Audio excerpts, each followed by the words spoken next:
Good evening, everyone, and welcome to the February 4, 2025 board meeting of the Halton District School Board. I would like to extend a special welcome to our guests, both in person and online. We will start this evening with the roll call. Vice Chair Oliver.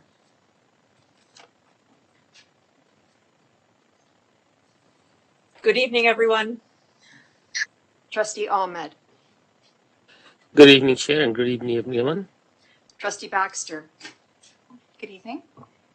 Trustee Bryden. Good evening. Trustee Daniele. Thank you, I'm here. Trustee Gray. Good evening. Trustee Rocha. Here.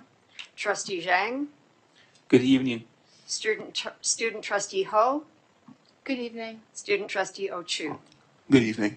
And we have regrets this evening from Trustees Amos and Shuttleworth. Director Ennis, please let us know which staff are in attendance this evening. Thank you, Chair Collard. Good evening, everyone. We have a full slate of staff here this evening to support the meeting. Thank you. Tonight, Trustee Ahmed will be honoring the land.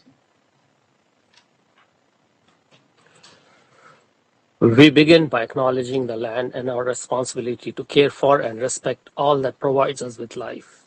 This land, upon which Halton District School Board is situated, is on the ancestral treaty and title lands of the Anishinaabe, Ojibwe, Mississaugas Nation, now known as the Mississaugas of the Credit.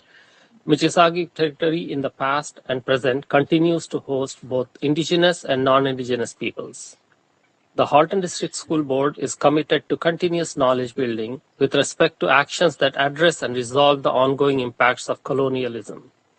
We do this by learning and understanding the true history, treaty obligations, duties, and responsibilities and indigenous rights, while actively maintaining mutually beneficial relationships and collectively respecting and caring for the land. Thank you. Thank you, Trustee Ahmed. This evening, Vice Chair Oliver is unable to attend in person, and so we will be appointing Trustee Gray to the role of Vice Chair pro tempore for this evening's meeting. Be it resolved that Trustee Gray be appointed to the role of Vice Chair pro tempore for the board meeting held on February 4th, 2025. Vice Chair Oliver, would you please move this motion? I move this motion. Trustee Daniele, would you like to second this motion? Yes, I would. Are there any objections to approving the motion?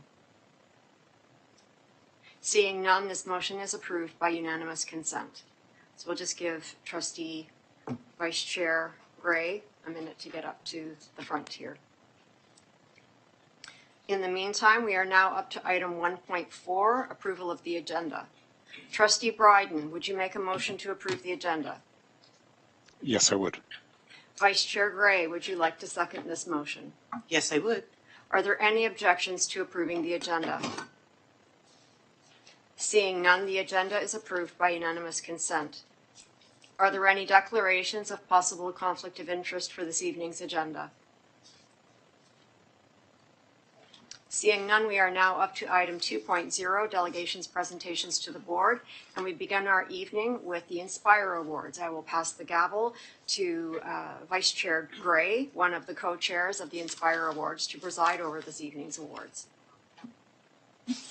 Thank you very much, and it's my honor to do so.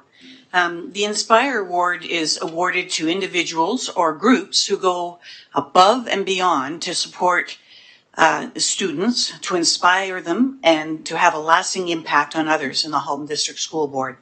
Tonight, we have 2 presentations to make in-house and 5 additional presentations to be made at our schools.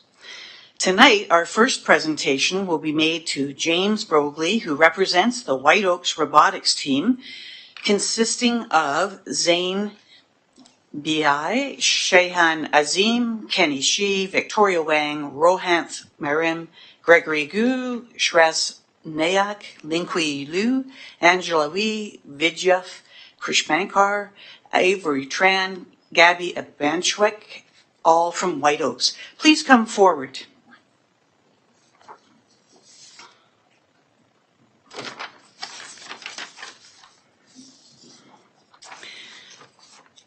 Tonight, this award will be presented by Chair Collard.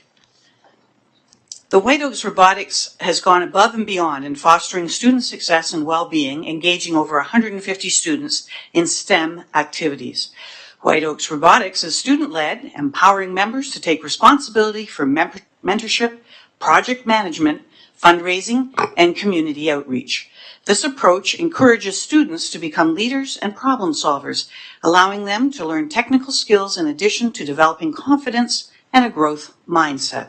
The team has collaborated with 5 elementary schools in the HDSB with the goal of inspiring younger students to develop an interest in STEM. They have also performed well competitively. White Oaks Robotics senior team was ranked first in Ontario and was the 5th ranked secondary school team in all of Canada.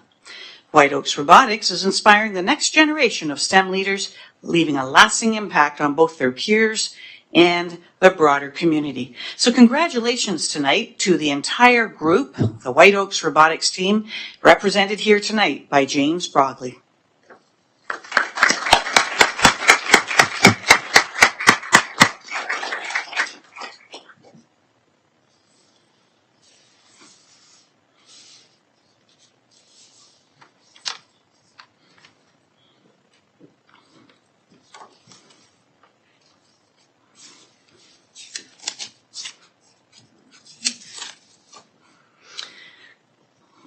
I'm going to have Chair Collard announce the Inspire recipient of our next award here. Thank you, Vice Chair Gray. This Inspire Award goes to Mr. Kevin Hughes. Kevin Hughes teaches as well as coaches several school teams at Stewarttown, volunteering countless hours of his time to enrich the experiences of the students at his school. In addition, his evenings and weekend time is taken up as head coach for the community-based U14 Georgetown Impact volleyball team. In both cases, his endless energy is used to inspire and mentor young female athletes so they may be kind, confident, and talented leaders in their community. These athletes clearly respect and value Mr. Hughes and acknowledge that his high expectations had a positive impact on their growth and achievement as individuals and as athletes. Many of these athletes have expressed how much he encouraged them to do better and be better. Over the years, many of Kevin's former students have returned to Stewarttown to volunteer in his classroom or to help coach in the school and community volleyball program. These athletes acknowledge that Coach Hughes was a key supporter in their journey throughout their high school years, and it is their way of giving back. What a truly inspiring story. Thank you, Kevin, for all that you do, and congratulations on being awarded the Halton District School Board Inspire Award.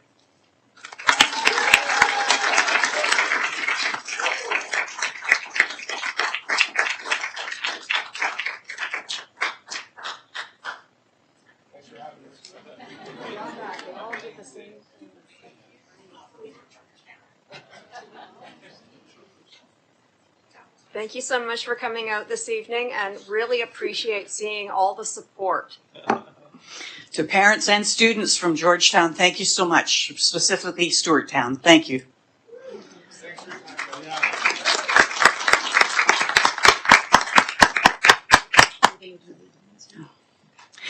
Also being presented with an Inspire Award at their place of work or at their school will be Dawn Flanagan from the Halton Regional Police Mentorship Program, Tony Pfeiffer from the Halton Student Transportation Services, and the HDEAA consisting from Florence Mears, consisting of Tony Bielak, Susan Gale, Leah Haxley, Laura Haggerty, Jung Young, Debbie Martinik-Koshik, Karen Lannon, Shallow Medeiros, Nada Noguera, Amsa Numik, Madison Peltzer, Elsa Rose, Lillian Tyson, Michelle Turnbull, Vinci Sifokuk, all coming from Florence Mears.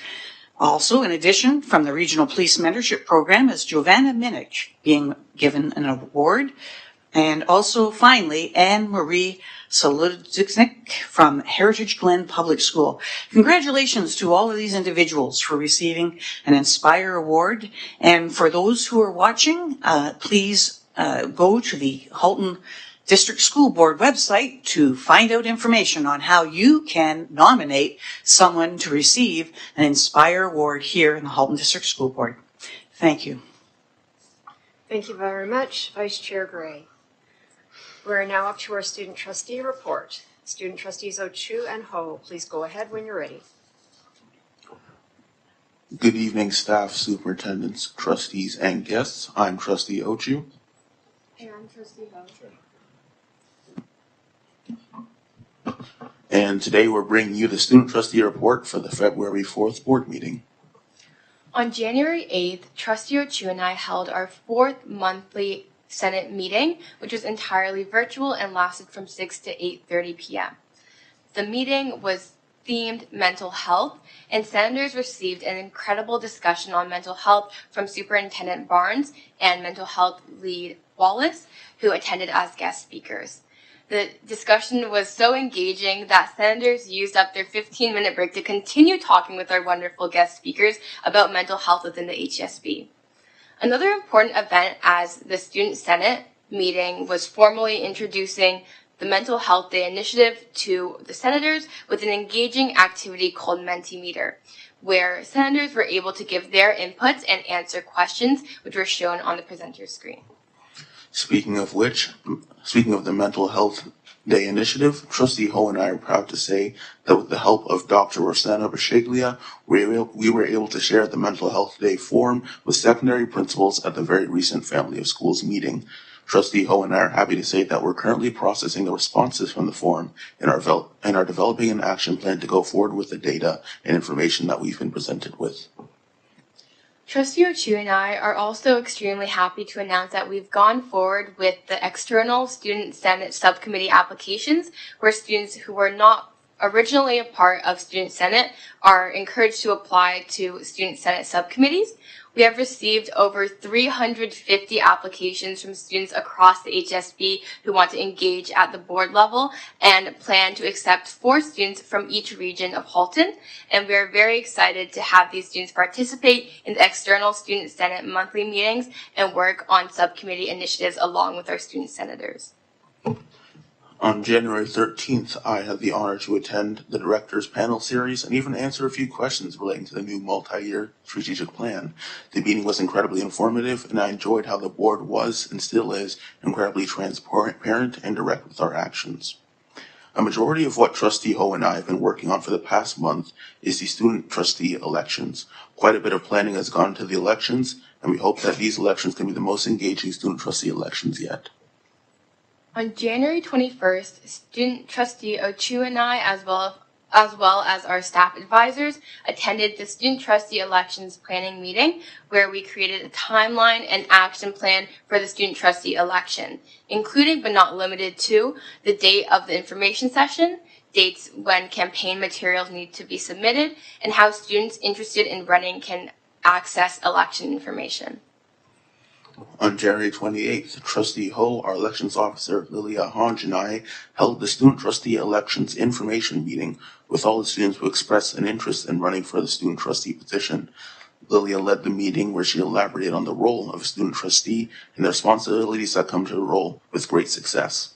Students attending the meeting left with their questions answered, and for students who were not able to attend, Trustee Ho, Elections Officer Hanj, and I held drop-in sessions where students could ask us questions pertaining to the student trustee elections. On January 31st, Trustee Ochu and I met with the media and website managers of the Student Senate Executive Council to discuss updating the Student Senate website and creating promotional material for the student trustee elections, which plan on taking place later in February. Trustee Ochu and I are happy to say that the Senate website has been updated and the media managers have made incredible posts that will be posted very soon. This past month has been incredible for the Student Senate and for the Mental Health Day initiative. This concludes our student trustee report for February. Thank you. Thank you. Are there any questions for our student trustees this evening? Seeing none, I see that you have been incredibly busy yet again this month, and you managed to get through your exams. So that's good to see that you're back and looking a little bit tired, but ready to go, because I know you've got your elections coming up very, very quickly. Good luck to both of you, and thank you for the report. Thank you so much. Thank you very much. We are now up to items under Section 3, our consent agenda. For approval, we have the Halton District School Board minutes from January 7, 2025. For receipt, we have the following information items: outstanding action items, board report schedule, policy and governance procedure review schedule, approved minutes of the Committee of the Whole from November 26, 2024, and the multi-year strategic plan transition report. I'll read the motion. Be it resolved that the HDSB approves the consent agenda and receive the information items for February 4th, 2024. Trustee Zhang, would you make a motion to approve the consent agenda? Yes, I would. Trustee Baxter, would you second this motion? Yes, I would second and ask to pull something when you get there. Okay, what was it you would like to pull? Oh, yes, 3.2.2, please. Okay. And I see we have Robbie as a speaker. I would request to pull 3.2.5, the multi-year strategic plan transition report. Okay, so we'll start with 3.2.2.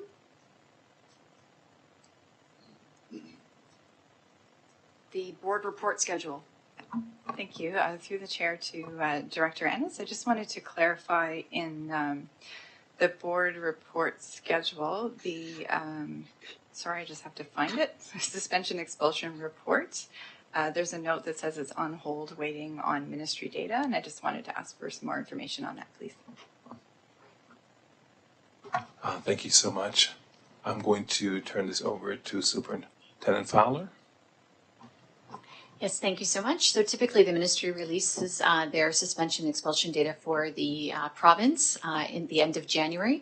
And so due to the process where we take reports through a variety of different stages, we knew it wasn't going to be ready for February, but it will be ready for March regardless. Thank you. Thank you. And Trustee Bryden, your question regarding the multi-year strategic plan transition report? Yes, thank you. This is a wonderful report to see the MIFT rolling out already. The report speaks a little bit to the introduction of the early reading screening tool within the learning section. And I know elsewhere we've spoken about some of the limitations in disaggregated data at the school level. And I'm wondering how this now quasi-universal or universal tool is being used to what level of data we're getting at board-wide system and at school-level system to understand where our students are at, which schools might need additional support, and whether we're making progress. Thank you so much, Trustee Bryden. I'm going to turn it over to Superintendent Frankovich. Thanks for the question, Trustee Bryden. Well, the early reading screener primarily is focused on seeing which students meet the benchmark and which do not, and then the responsive instruction that needs to be provided so that we are preparing those students for the second screener, which is currently underway, so that they can be successful in that. As well, at the school level, we would have our administrators with their leadership teams looking at the patterns within what they're seeing through the 4 measures in the screening tool, so that can inform their school improvement planning work. And then at the system level, we would be looking at that data to identify some of the patterns that exist so that we could be responsive in the professional development that we are providing to the system.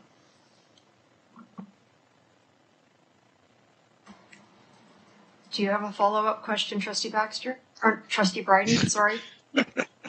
No, we'll leave it at that for now.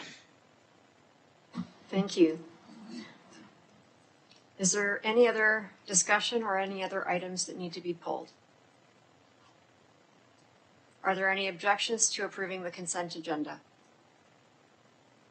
Seeing none, the consent agenda is approved by unanimous consent. We are now up to Section 4, items for ratification action. Our action items for February 4th, 2025 start with 4.1.1, suspensions and expulsions, legal professional development, submitted by Trustee Ahmed and me.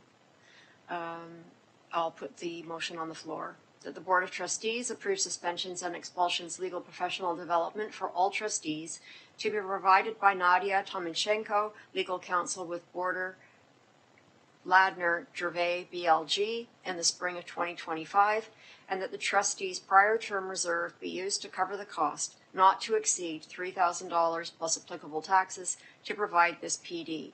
Trustee Ahmed, would you make this motion? Yes, I do. Thank you. Vice Chair Oliver, will you second this motion? I second the motion. Thank you. Superintendent Fowler, would you like to speak to this report?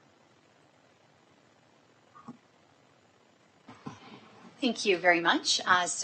We do meet annually with the trustees. We're very thankful of the Suspension and Expulsion Student Discipline Committee.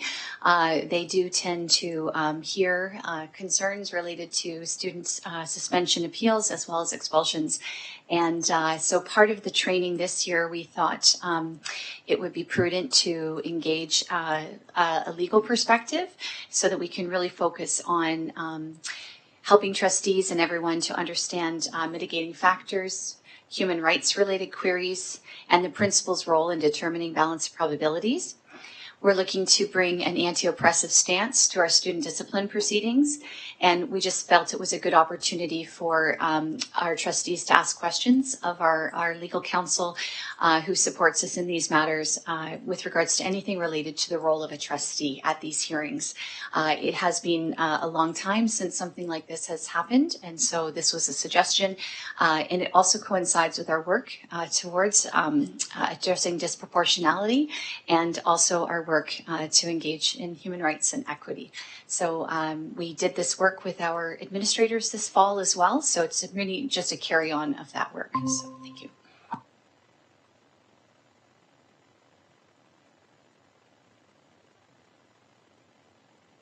Oh, I'm sorry. Are there any questions for Superintendent Fowler? Trustee Zhang. Thank you. In the report, I saw that a similar training is already provided to the staff last year. So my first question is the training material for last year can be shared with all the trustees? The question, because if we can review the materials, maybe we can have more questions or which area we need to pay more attention. We need more time to focus on some questions and discuss with the presenter. So this is my first question. Thank you for the question. Thank you. Sure, I think that's a great idea. We would be happy to prepare the slide deck that we would have used previously and share that in advance. And I will also speak with Nadia to see if she's able to put together a package that we can share with you in advance, outlining the things she's going to discuss so that you can prepare questions. Absolutely, thank you. Okay, thank you. My second question is, in the report it says the approach is an anti-oppressive approach. So I'm not sure what does it mean. And I think we should follow all the legal requirements and our procedures and policies. So this one I cannot understand. Thank you. Through you, Chair, to Trustee Zhang.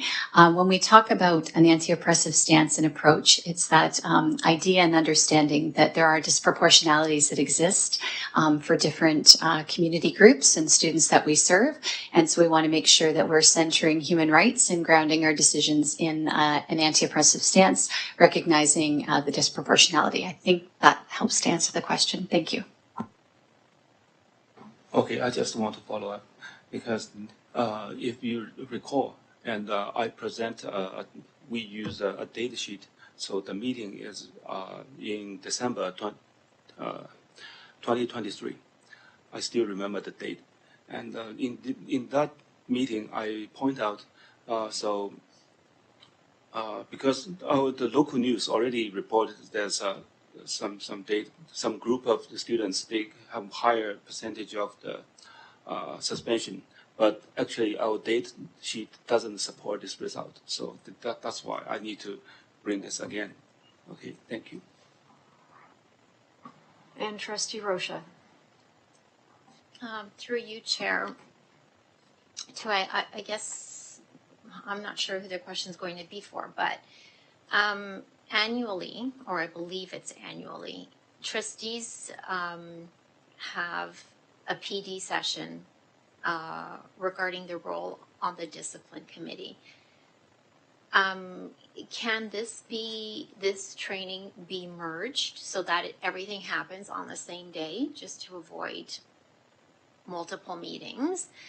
And part two, if this type of training is essential for all trustees, would it be wise then to also approve a motion in perpetuity for the next term so that this becomes part of their onboarding training? We do have something similar already for governance training, so if this is essential for us to carry out our roles on the discipline committee, then I think it would be wise to consider making a motion tonight. And if other trustees agree, I can make that motion as well. Thank you. Would you like to answer the first part and I'll answer the second part? Thanks.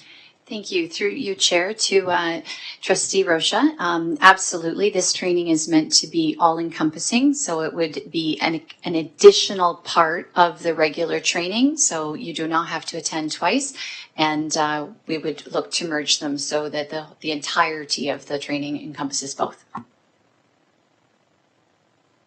As to the second, I agree, and I would be happy to support any such motion you wish to make. We have to vote on this one first because it's on the floor. And I just wanted to add that the Board of Trustees originally had PD regarding suspensions and expulsions in September of 2023. And this round of professional development will provide updated information to support our role on the committee. So with that being said, I see no further speakers. So I'm going to put the item on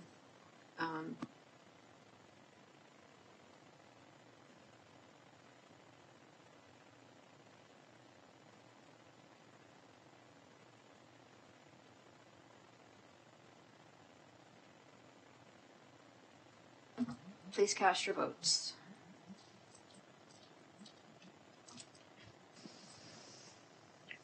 Trustee Oliver votes yes. Thank you. I vote yes too. Thank you. And Trustee Ho? I vote yes. Thank you. That passes unanimously. Thank you very much. And Trustee Rocha, will go immediately to you.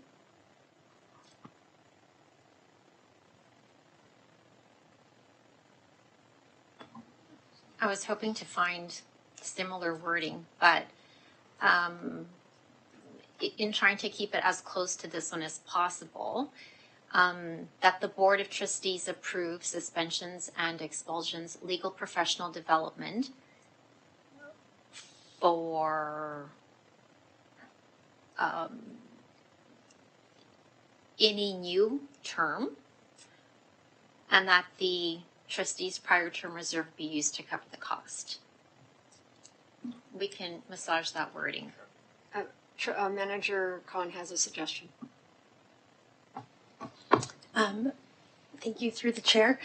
Trustee Rocha, just also a recommendation that the trustee expenses GP also be updated to reflect the same, because that's where the governance training piece is as well. Sorry, can you repeat that? That what needs to be updated? The trustee expenses GP.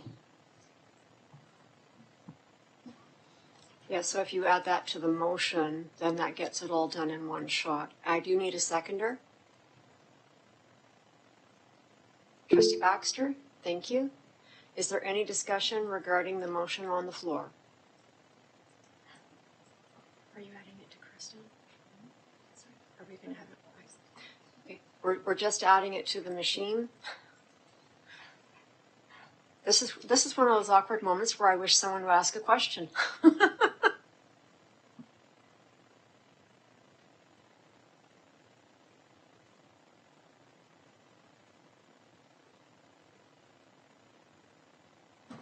Okay, please cast your vote.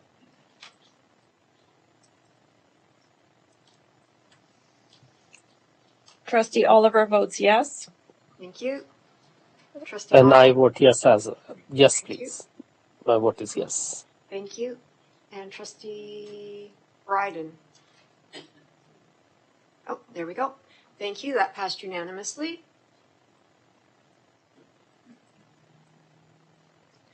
Our next item is regarding SEAC membership, 4.1.2, Report 25013, submitted by Superintendent Ruddock. Be it resolved that the Board of Trustees approve the recommended appointment of Helena King, replacing the outgoing member Allison Brindle as the HDSB SEAC representative for the Center for Diverse Learning's Halton. Trustee Baxter, would you make this motion? Yes, please. Trustee Ahmed, would you second this motion?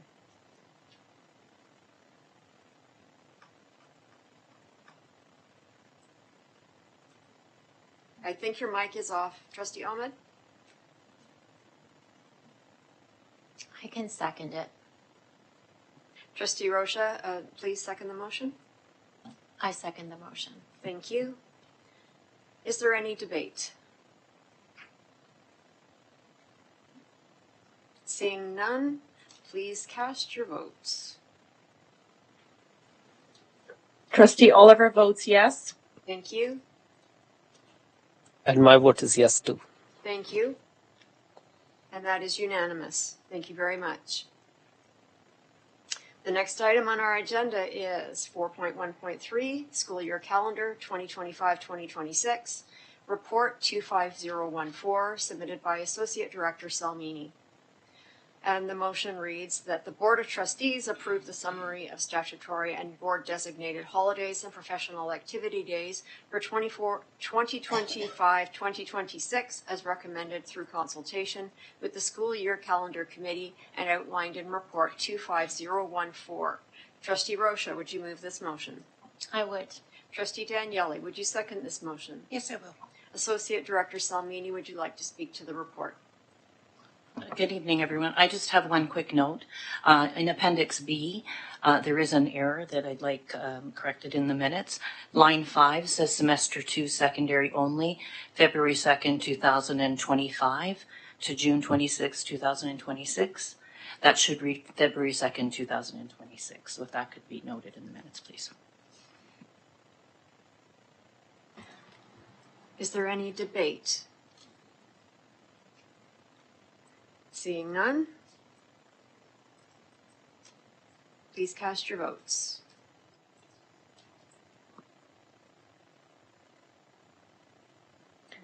Trustee Oliver votes yes. Thank you. Trustee Ahmed.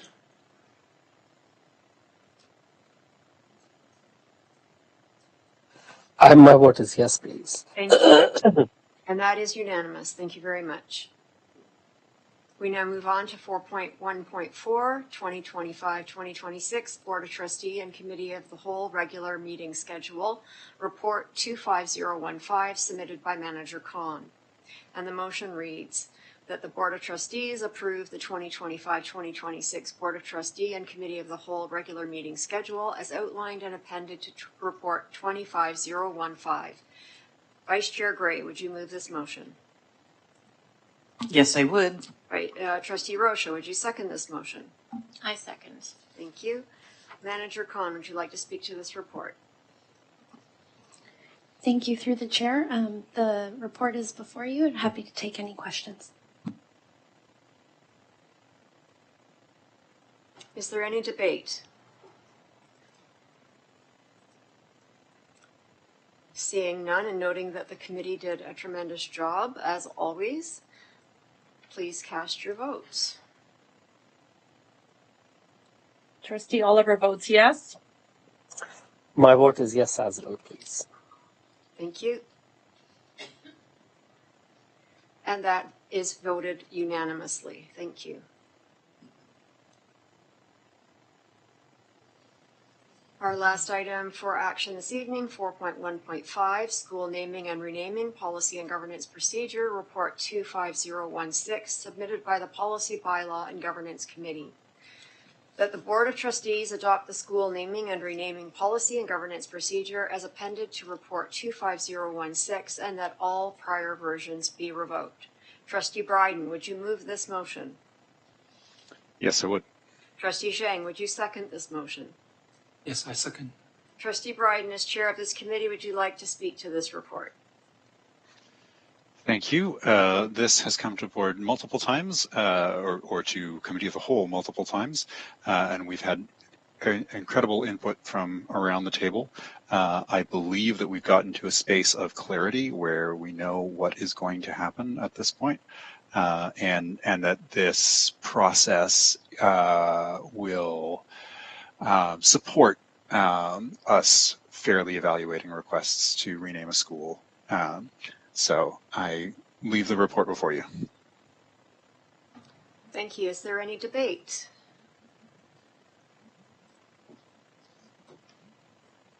Is your name on or no? Tanya? Yeah, okay. Trustee Rocha.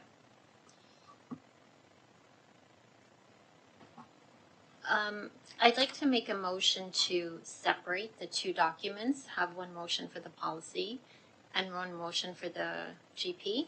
Reason being is I'm comfortable approving the policy as is. I'm not so comfortable moving the GP as presented this evening. And I hope we can have a more fulsome discussion on the GP. Okay, so we have a request to separate the motions, and since the two motions are not tied, that is automatically approved. So the first motion will be that the Board of Trustees adopt the school naming and renaming policy as appended to Report 25016, and that all prior versions be revoked. Would the mover and the seconder remain in place for that? Trustees Yes. Bryden and Zhang? Yes. Thank you. Is there any debate regarding the policy? Trustee Rocha. Something's wrong with my crestron today. The only so I appreciate the clarity that's been added to the guiding principles. I know we've run into some hiccups in the past over some of the words contained in section 2.1, so it's a lot clearer now. The only question I have is in the revision history. It says that this type of review was comprehensive. Can someone define what comprehensive means with respect to this policy update? Thank you through the chair. Sorry. My apologies. Through the chair, comprehensive means that a policy has been reviewed in full, and so that it has been looked at top to bottom and all the adjustments necessary for the entirety of the policy have been made. However, I realized that that was inaccurate when it was included for this clean version. It should have said targeted because it really was to the renaming section. So that is my mistake, and it will be corrected upon if it gets approved tonight. Sorry, just to clarify, so what would be changing on this version of the policy? Where it says type of review, instead of the word comprehensive, it would say targeted. Targeted. Okay, thank you. And seeing no other speakers, have we changed the motion on Crystal? Okay, thank you. Please cast your votes. Trustee Oliver votes yes. Thank you. Trustee Ahmed?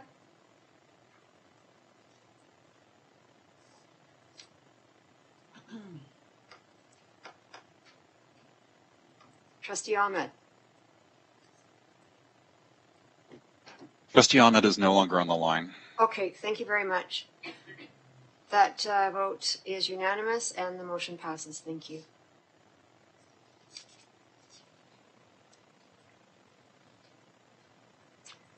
The next motion reads School Naming and Renaming Policy Governance Procedure Report 25016 submitted by the Policy and Governance Committee, that the Board of Trustees adopt the school naming and renaming governance procedure as appended to report 25016 and that all prior versions be revoked.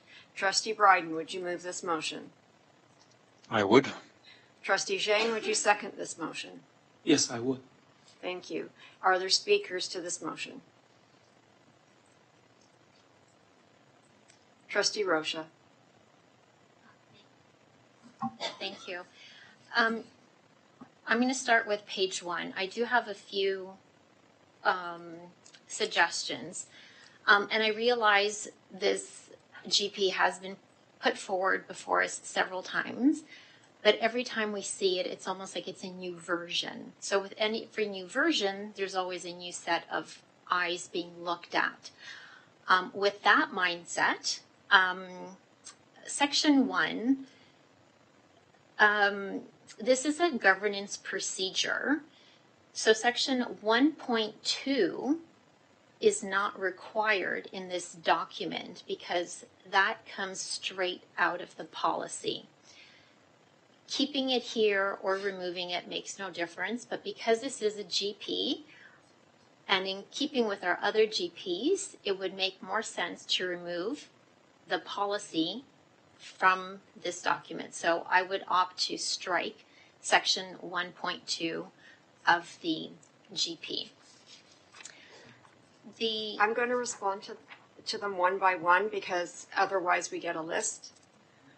So I would just want to respond that this was not a comprehensive review. This was a targeted review, and the review was done specifically because of the situation we ran into in April of 2024, 10 months ago, when a motion to rename a school was brought forward, and we noted that there were gaps in the process. So this is not a comprehensive review. It is a targeted review, and we should only be looking at the portions of the document that procedurally apply to the renaming portion. So thank you for clarifying. So through you again, then I would require the revision history to be changed from comprehensive to targeted. That would be incorrect, as earlier defined. And so it also has GP due for review February of 2029, so that date would also need to be changed. And I don't know what date that would be. So thank you for that clarification. The next item I'd like to raise is section number 3. I know this was discussed at committee of the whole. Trustee Oliver did raise it as an issue, and I want to raise it again. So the review of the shortlist, it currently reads that at the first board or committee of the whole meeting at which a name of a school is to be considered, trustees will review the shortlist of names as recommended in the committee's report. But I propose that we add, and if we're not keen on adding, then I'm going to recommend a deletion elsewhere in the document, is that at committee of the whole, and I say this because it has happened, we've been presented with 3 names on a short list, and immediately at that first meeting, we've identified that one was no good because not enough due diligence was made. So in essence, we went into a board meeting with really only 2 names on a short list, which is against our policy where we require 3 to 5 names.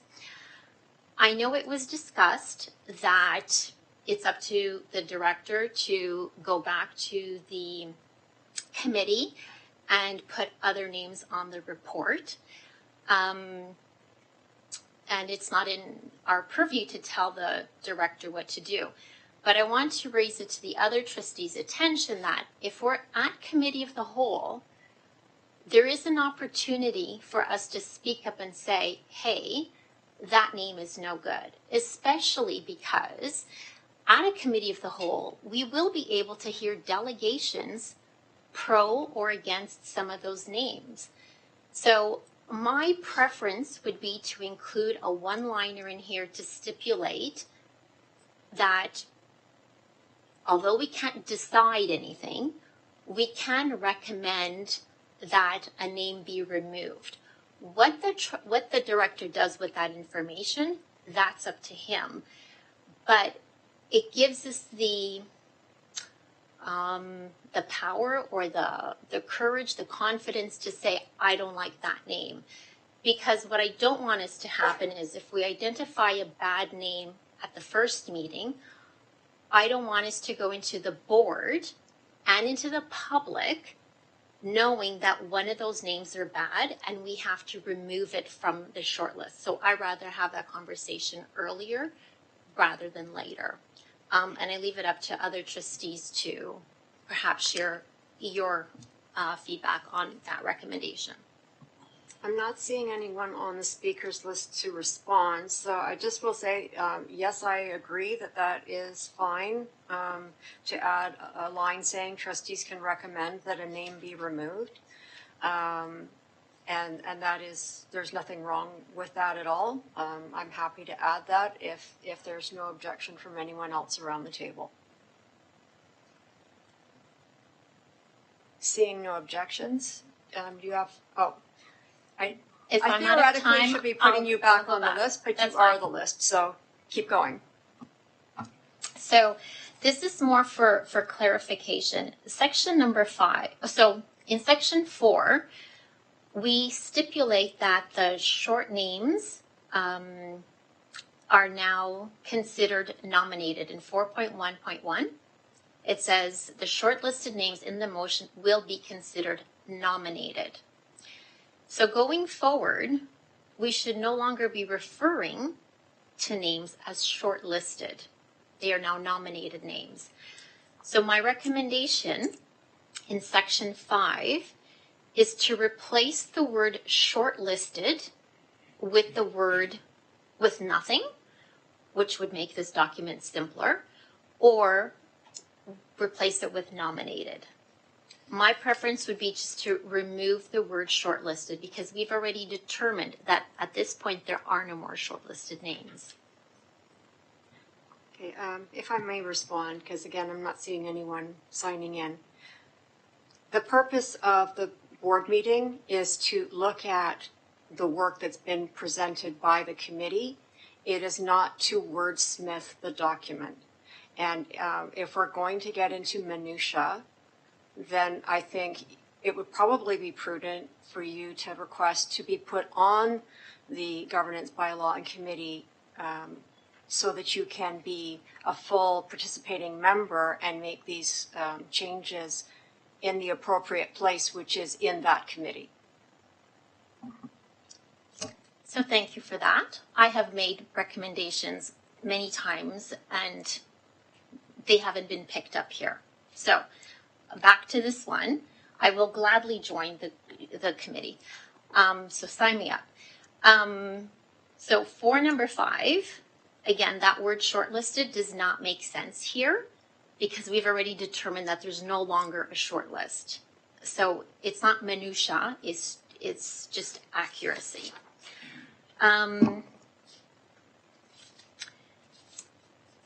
This is minutia, but the title to number 7, the word of needs to be removed from the title. So section 7.2, the first bullet, and it's something I want to discuss because it's something that actually happened. So 7.2, it talks about 3 of the reasons why we're going to consider renaming the school. The first one is the school named after a person whose actions or legacy is seen to be significant departure from current societal norms? And when I look at this, and I look at what happened with Iroquois Ridge High School, I don't see a situation here where Iroquois Ridge High School would fall into one of these 3 categories, yet we did consider renaming this school.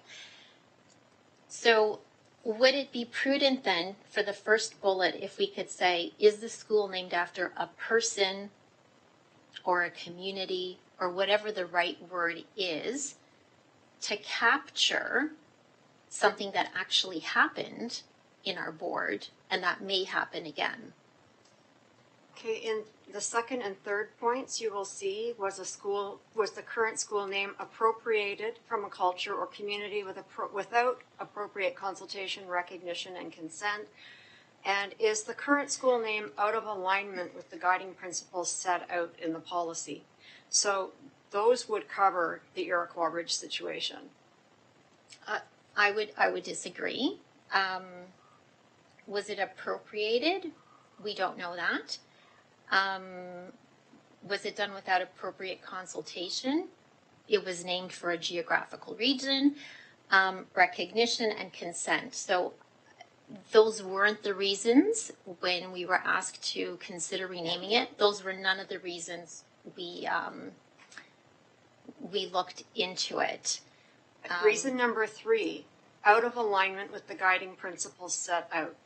And it was out of alignment according to the person making the request. And that was why it was brought forward, because it was deemed to be out of alignment. We later changed our minds and determined that it was not out of alignment, and that we were the ones out of alignment.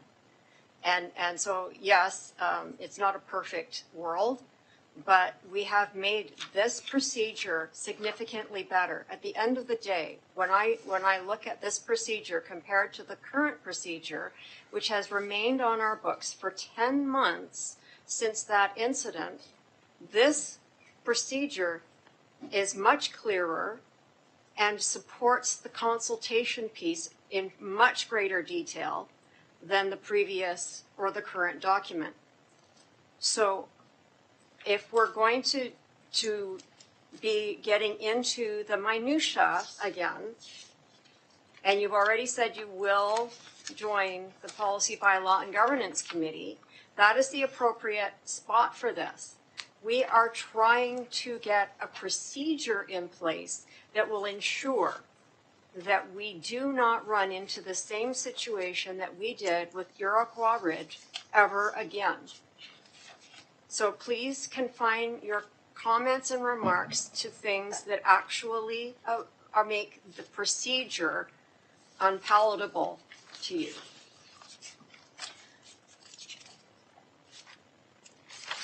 Okay.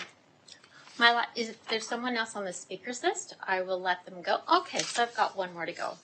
So in section 8, assessment of requests, my one recommendation is that I understand everything that's written in here. We can definitely tighten up the language, but I want everyone to look at 8.1.1 and 8.1.4. Those two items lead to the same next step. In fact, 8.1.1 says go to 8.1.4. So my recommendation, to make this a little bit simpler, is that those two be combined into one sentence. So it could perhaps read, the chair, vice chair, and the trustee for the school may not agree, or they may determine that the request requires further investigation, so that the 2 points are merged into one, because inevitably they're going to both go to the same action. So it's just 3 less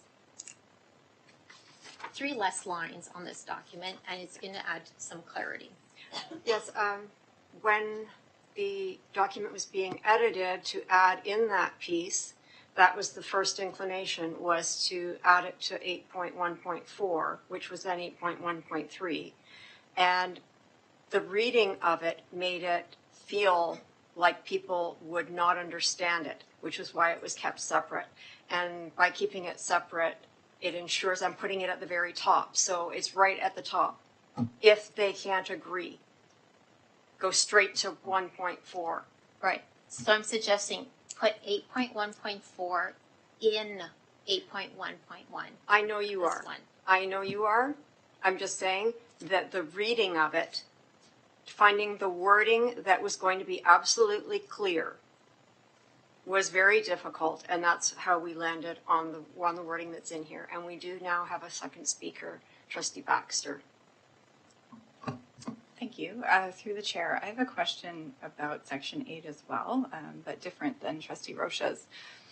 So let me know if I'm misunderstanding the purpose or sort of the overall setup that we've designed here. So we have a committee of 3 people, I guess you could call it, or 3 people, the chair, the vice chair, and the trustee for the school in question.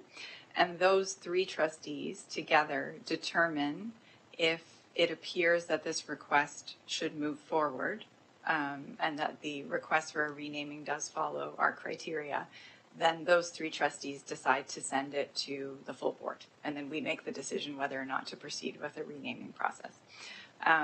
Another scenario is that among the 3 trustees, there is not agreement. So 1 agrees and 2 don't, or whatever it might be. And then again, it comes to the full board. So we bring it to the full 11. In 8.1.2, if I'm reading it correctly, it sounds like if those 3 trustees determine that the request does not meet our criteria to consider a renaming, immediately the chair asks the director to notify the requester that it will not proceed. And then all trustees are notified. And I'm just wondering why the difference there. I'm perceiving that the 3 trustees are the first point of contact, but it's the full board that really makes the decision about whether or not to proceed with renaming. So in this case, that's not happening. The 3 trustees will make the determination that this request will not move forward, and that never comes to the full board. And I'm just wondering what the reasoning is behind that. Thank you. In the current version, the director could make that decision on his own without ever coming to the board. So in this case, it is similar. It's just that there are 3 trustees, one of whom is the trustee for the school, and they would all have to agree that it shouldn't come forward.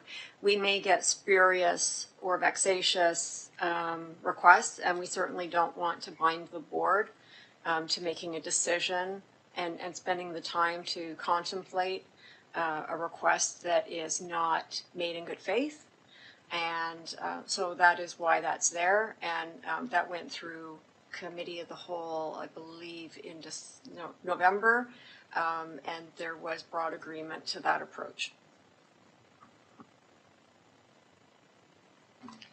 So I'm, as I read through this, I'm envisioning a situation and trying to apply this to a real situation. So if a member of the community brings a request as directed, and the end result is that 3 of 11 trustees, so not the majority of the board, makes the determination that their request will not be honored, I'm just wondering if we could be looking at negative repercussions for that. If that person would say, I would actually prefer that the full board view my request and make a determination. Is that something that perhaps we should consider?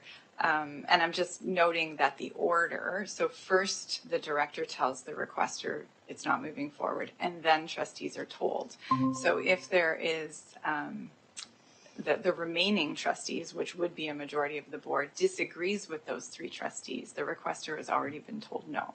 So I'm just asking as if we get this question from the public, what would you see would be the recourse at that point? Would one of those remaining 8 trustees then bring a motion to board to ask for consideration? Okay, so a member of the public who's concerned that this wouldn't be democratic would know that there is an opportunity for us to redress that if we need to. Absolutely. Trustee can always bring a motion to begin a renaming procedure. Yeah, absolutely. Perfect. Thank you. Trustee, you're just joining and leaving and joining. Okay. I see no other speakers for this item. So I'm going to get us ready to vote.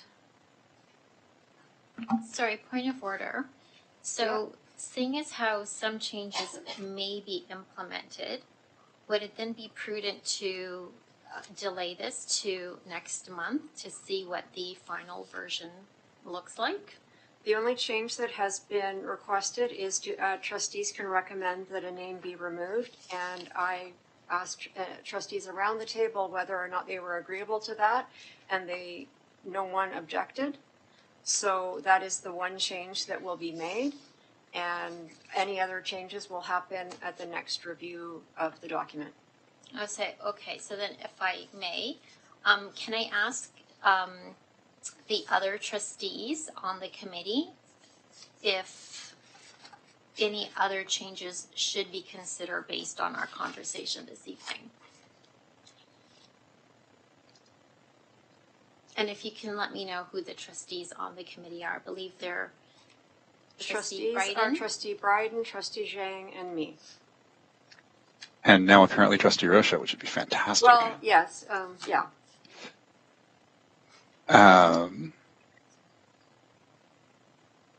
Based on the conversation this evening, my apologies, I wasn't taking notes on a line-by-line basis.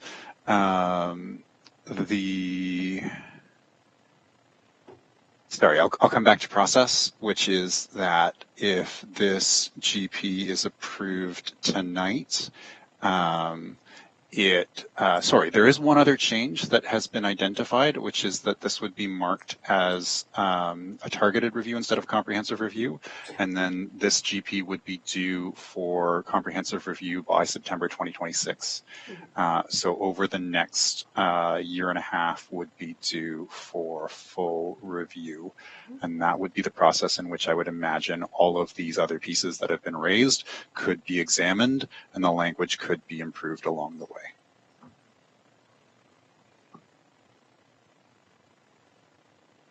Trustee Zhang, would you like to comment? If there's any concern, because this is a GP, the procedure, and if there's any concern, I prefer to do it right rather than to rush it. So I will support to defer next month. Trustee Rocha? My personal preference would be to defer this for just one other month. We're not currently in the process of renaming any school or naming a school. And I'd rather put my best foot forward. Okay, so I don't have a problem with the naming, it's just the renaming section. But without passing this tonight, all of the changes that also impact naming will not be in place. Because in the renaming process, if it circles back into naming, there were changes made there as well. So for clarity, what school is being named right now? It's the Common Heather. It's a new school in Oakville, Northeast, number 3, I believe. So that's my school, and I haven't been made aware of any naming committee. No. So Heather, would you go ahead? So we will be launching the committee and the campaign for the new Oakville number 3 school, but nothing's been public yet, but it will be soon, and the committee will be notified. Okay, so I have no problem deferring this until next month because I'm positive that by next month, this could look a lot better. And we're a school board that should pride ourselves and put our best work forward. And I don't feel comfortable putting out in public something that could be made better and clearer for the public. So my preference would be to defer it for 1 month. And seeing as how I'm not on the committee, I can do the work if you want. Thank you. Okay. Is that a motion then to defer? I move to defer this to next month. Is there a seconder to defer this work? Trustee Zhang. Okay. So we now have a motion to defer.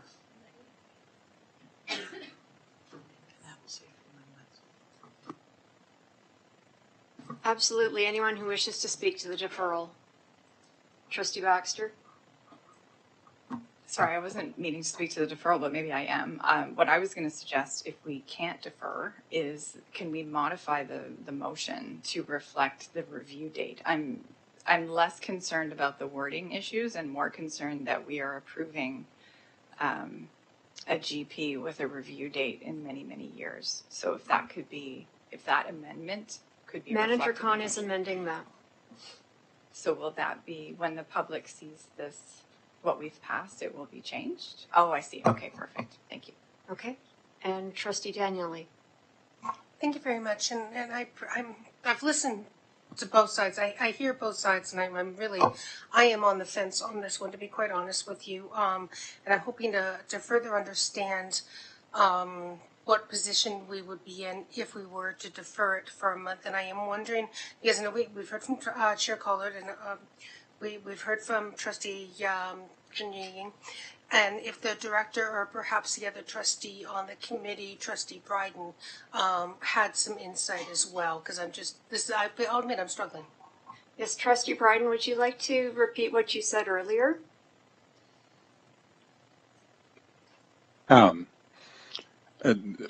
If I'm repeating it, it's that if we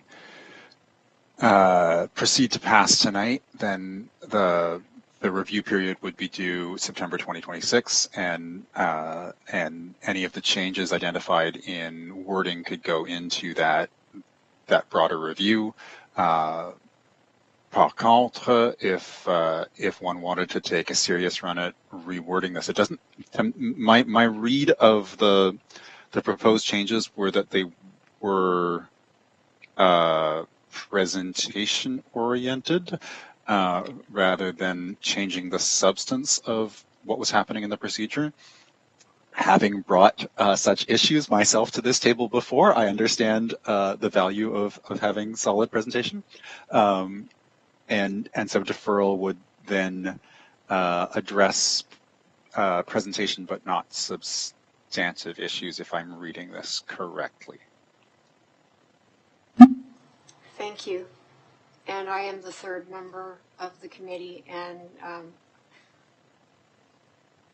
it's important for us to have the process right. In a year, it'll be coming up for its comprehensive review, which is when we normally take care of housekeeping and those types of issues. This is not a comprehensive review. This was a targeted review to specifically ensure that the renaming of a school process was solid and not confusing to staff nor to the community. And it was also so that the administrative procedure, because there are 3 documents that govern this. We have a governance procedure as well as an administrative procedure and a policy. And I know that Manager Francie has been waiting for this governance procedure to be finalized so that she can begin the work on the administrative procedure, which is not in alignment with even our current GP. So she has to bring it forward quite a bit.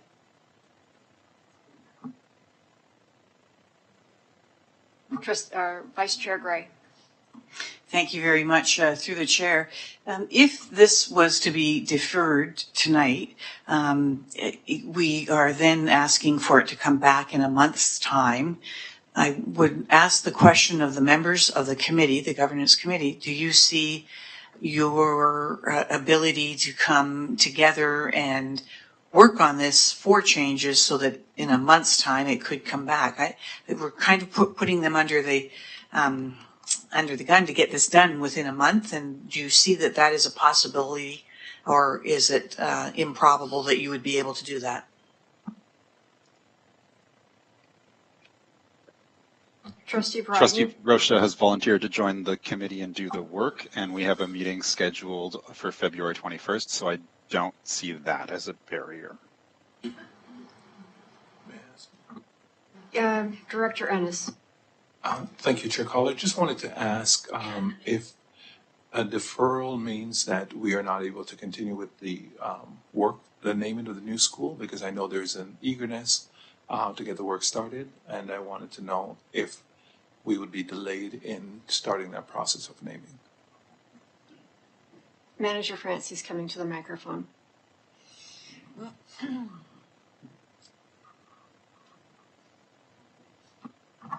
Thank you, through the chair. And Director Ennis was just asking also a clarifying question that I would have as well, as I know that the school is eager to get started on the naming. With our current proposed timelines, this would bring us to the end of May to have a name selected, so it doesn't leave us much time to garner the attention and the energy of the school community around the new name if a deferral for 1 month is to go ahead.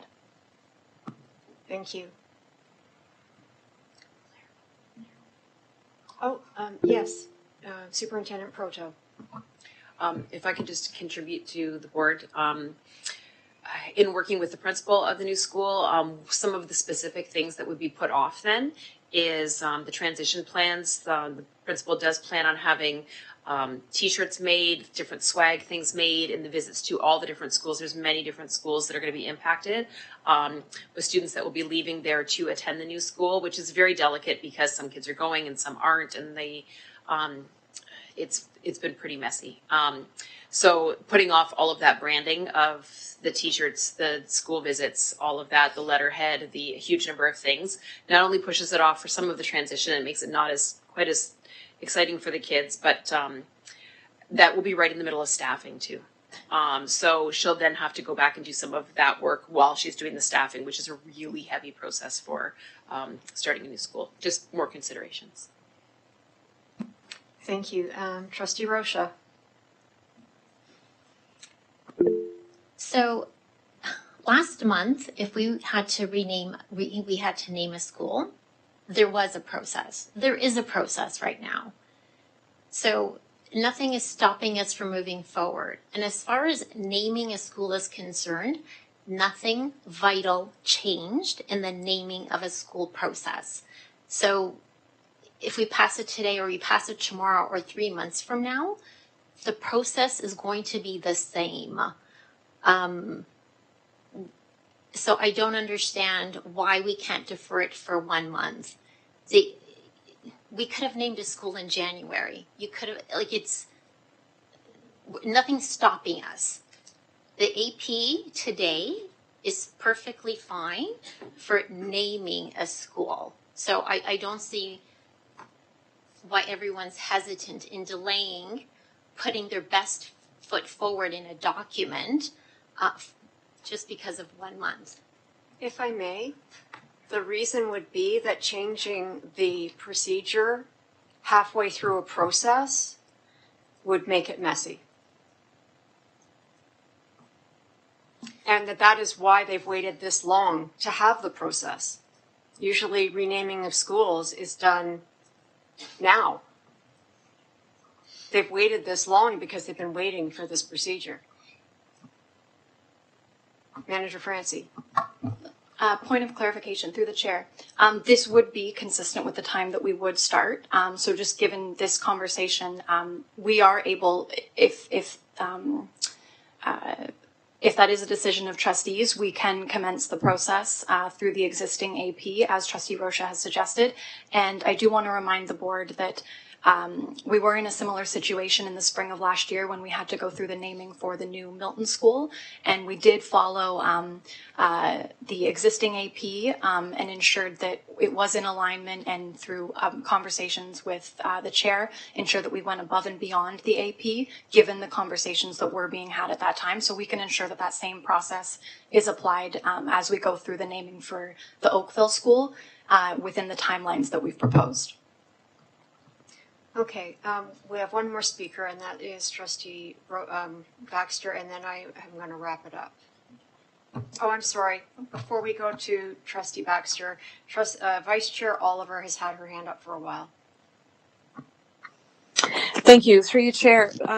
My understanding is that the changes that have been proposed for the procedure improve the procedure and will significantly improve the admin procedure as a result. And given that Manager Francie is waiting to convene the school naming committee and is waiting for this procedure to be finalized, I am cautious of delaying this and running into potential issues, which, we may not be able to remedy because we will not have an admin procedure that aligns with the governance procedure. I appreciate that comprehensive review date by September 26 sounds late, and we know from experience that this particular policy and procedure are very important to us because they carry substantial weight in the outcome for school naming and the process. And so I'm just wondering, how could we address the timeline?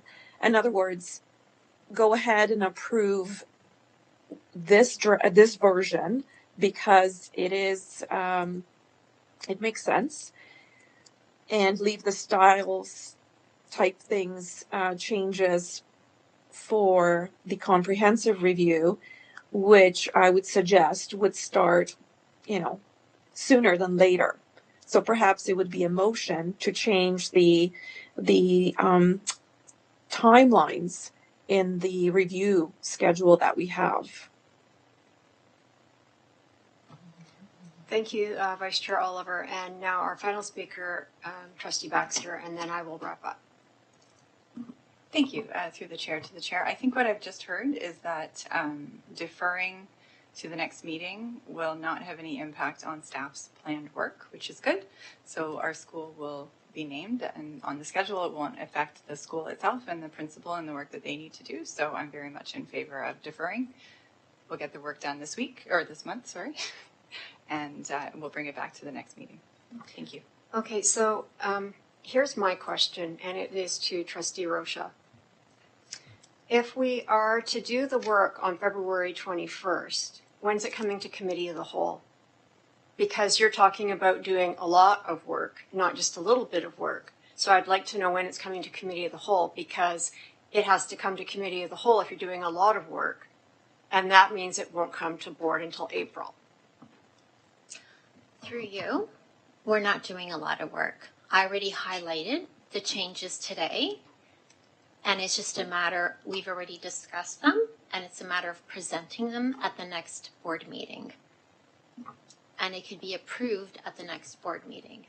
What I don't want us to do is put a document out there that is not our best work. So no one's talking about redesigning the process. These are all, it's going to make our document look like we've put thought. We've actually read through it and it makes more sense. And it does address some of the issues that have been brought forward. So it does not need to go to committee of the whole. It can go straight to board next month and be approved next month. Okay, refresh my memory though. Earlier, did you not state that this document might look vastly different in a month? In the sense that you can tighten up the language, yes, and that it would cover the issues that were brought forth today. So then you're talking about doing a comprehensive review. No, not comprehensive. I mentioned everything that could be changed for the next review, and it doesn't change the essence or the goal of what is already stipulated. So you're talking about removing 1.2, adding the sentence, trustees can recommend that a name be removed. After it's no longer a short list, calling them nominated names, and in 8.1. Those are the four things you're asking for. Yes. I will agree to do those things if there are no objections and we can pass this tonight. Because there's no point. There is no point in us going back again. We've spent an hour on this tonight. Is that acceptable? Absolutely. Does anyone have any concerns with those changes being made? And they would all be shared with trustees. I'm seeing no concerns. Okay, let's move on to voting. Are you rescinding your motion to defer? I will happily rescind my motion to defer. Thank you.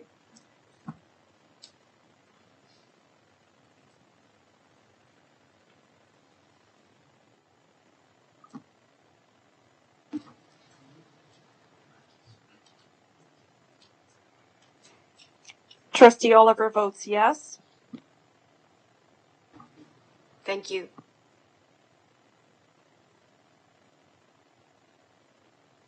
And that passes unanimously. Thank you very much.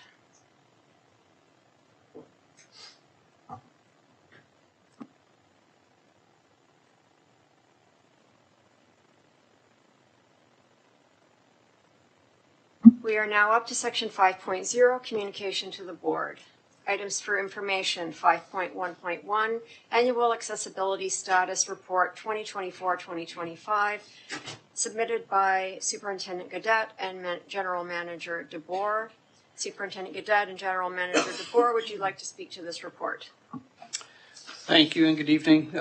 We're here just to highlight that our work continues. We have much work to do in our facilities, but from a compliance perspective, on an annual basis, we are up to date. We're both happy to take any questions.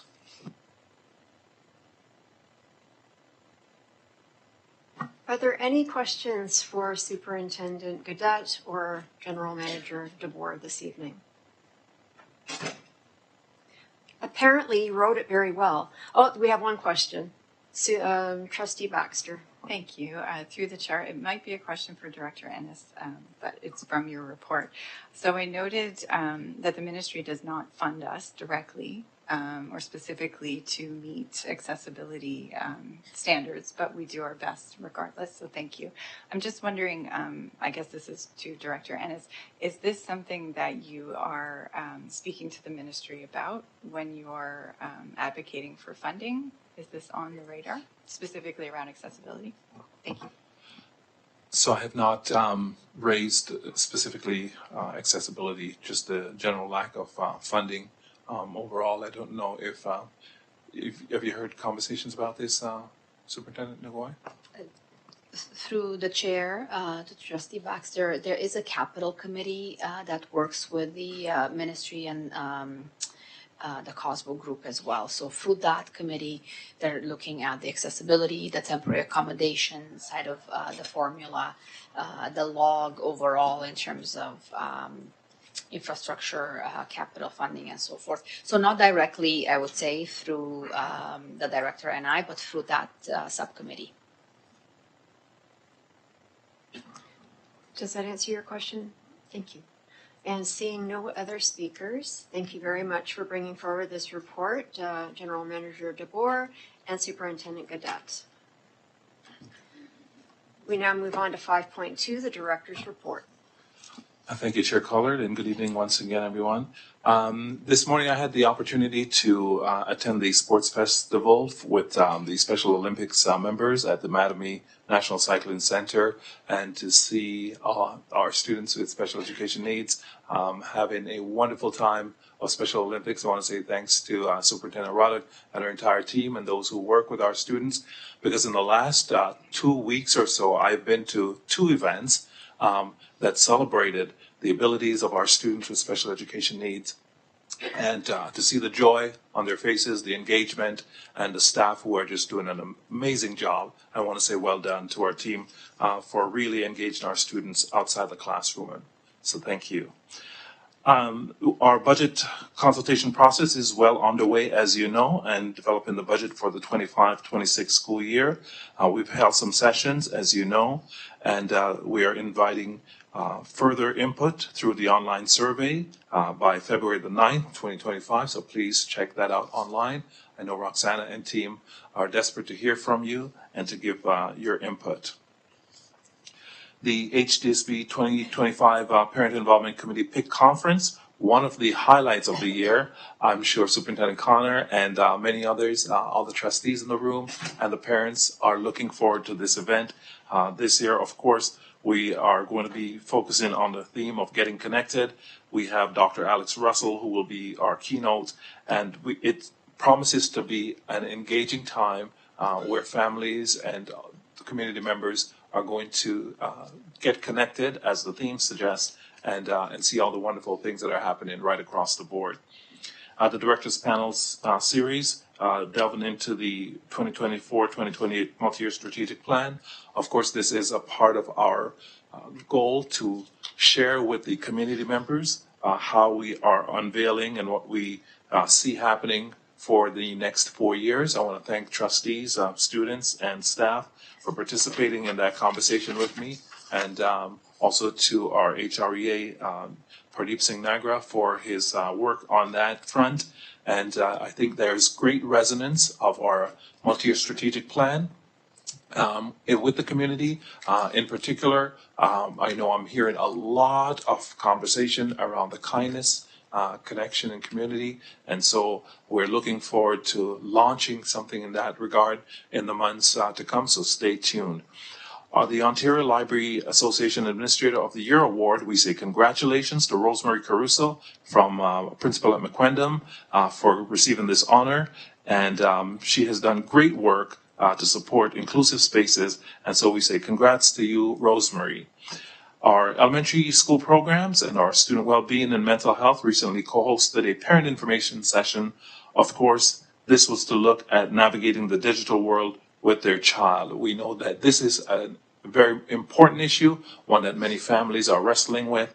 And so we're just thankful that we're able to have this conversation to gain a deeper understanding of what it's like to be engaged in 2025 in the digital world, as many of our students are engaged in not just for fun, but also potential career opportunities as influencers. And I know it's something that's foreign to many parents, but certainly our young people are plugged into this opportunity as well. So I want to say a big thanks to the Mental Health and Wellbeing and our school programs team for coming together and creating this forum for parents to share this wonderful information.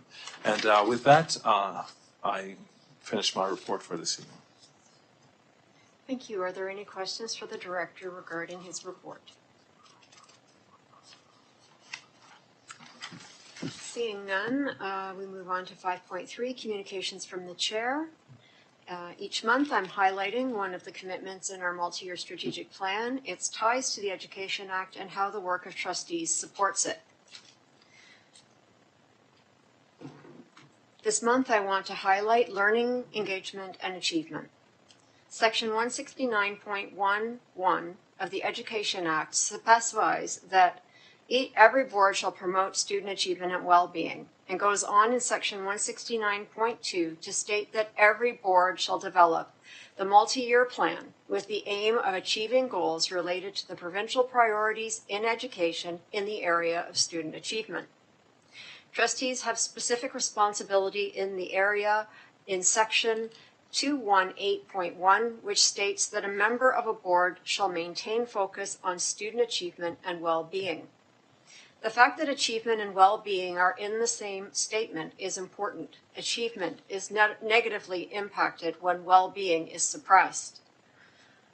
Trustees have responsibility for approving the annual budget under Section 232(3) of the Education Act, and this needs to be aligned with the goals and priorities of the multi-year strategic plan.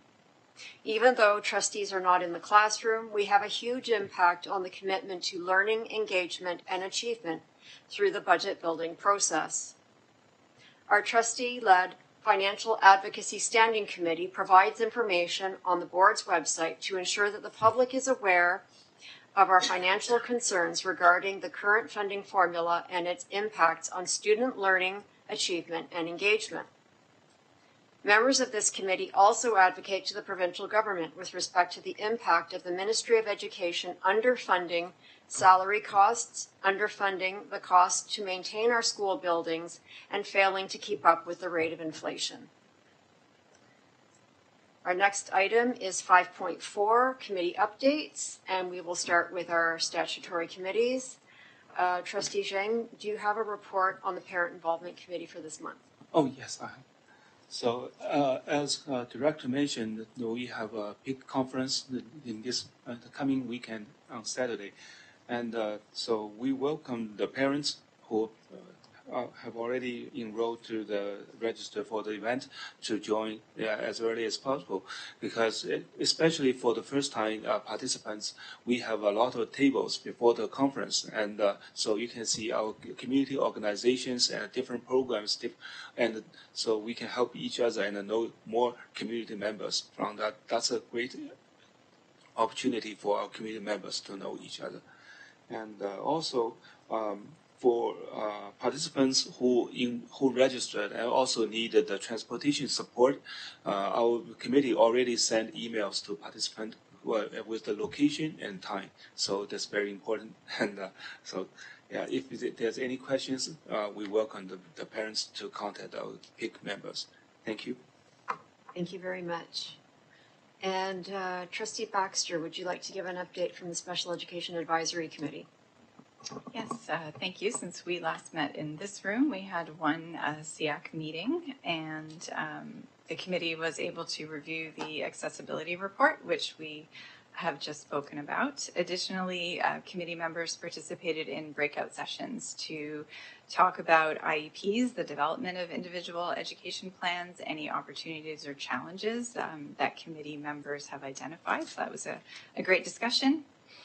And I think that was it for SEAC. Thank you. Thank you. Trustee Baxter, has there been an accessibility committee meeting since our last board meeting? There has. I was unable to attend, so my alternate, Trustee Shuttleworth, attended, but she's not with us this evening. I would just mention on accessibility, if anyone has not reviewed the annual report that we just had presented, to please do so. I think it's a great representation of the amount of work and the dedication to accessibility in our board. Thank you. Thank you very much. Trustee Baxter for the Human Rights Equity Advisory Committee.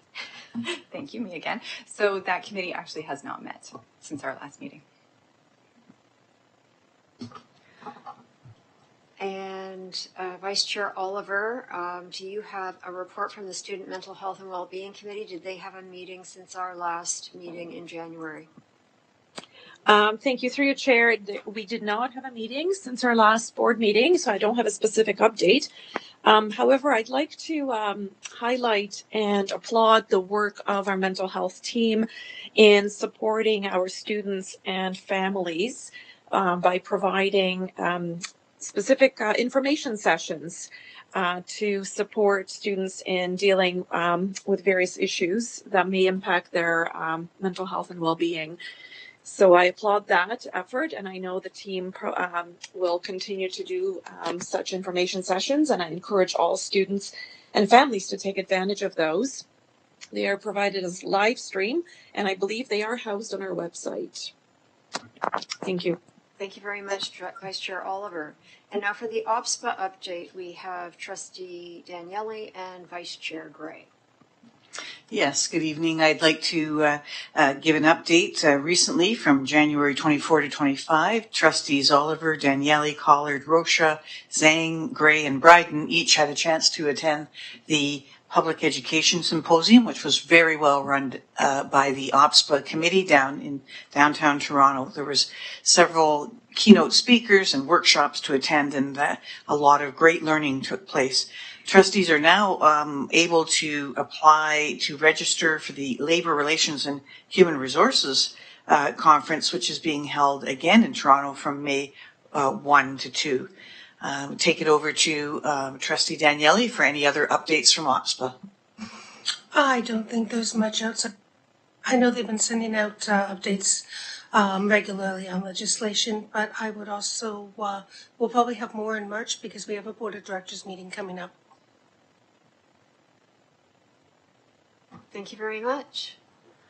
Do we have any trustee questions of clarification for this evening? Seeing none, do we have any trustee news? Do you have any announcements for this evening? Seeing none, we have now reached the adjournment section of our agenda, and as our agenda is exhausted, I call this meeting adjourned. Thank you very much.